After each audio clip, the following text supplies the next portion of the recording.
With great sorrow, we would like to inform everyone that our beloved colleague, mentor, friend, Senate President Juan Ponce Enrile has joined our Creator this afternoon, just a few minutes ago. So, well, he has decided, he has dedicated his whole life, even until his last days, to public service, and we will remember him for his formidable intellect and compassion to the people, especially the employees of the Senate. So as we mourn his passing, we find comfort in knowing that the legacy of Manong Johnny will always live on, etched within the walls of this institution that he loved, and his service to the nation will be forever etched in the hearts of many Filipino.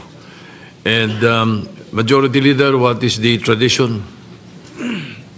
Mr. President, I also wish to express my sincere condolences to the Enrile family. I had the opportunity to be his majority floor leader in the 14th Congress. And so we could never forget his tireless efforts to always keep the image of the Senate at the level of statesmen and women. And we learned so much from the good gentleman from Cagayan. As a matter of fact, when he would speak to us, Mr. President, we were always at awe with his legal mind and this vast experience and knowledge of law and most of the statutes that we would be discussing on the floor. As a matter of fact, I could fondly remember him saying that whenever we discussed an old law, sabi niya, alam ko yun kasi I was a co-author of that law in 1970s or 60s. So, ganun ang stock knowledge, Mr. President. Mr. President, the traditions and historical tradition of the Senate is if our colleague passes away, particularly this time it's a former Senate President, we usually adjourn session and then resume the following day to give honor to our colleague who led the Senate for many years and well loved by our staff and members of the Secretariat. So that's the tradition, Mr. President.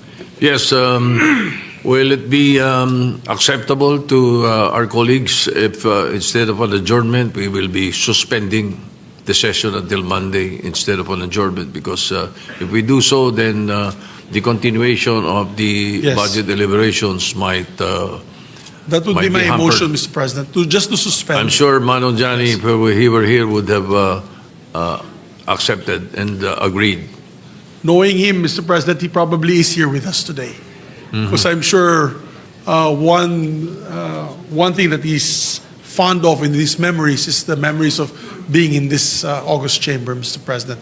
So, with the permission of the body, and I believe that nobody will object to this, is that we just invite back, before we suspend, that we invite back the different agencies to come back on Monday, 1 p.m.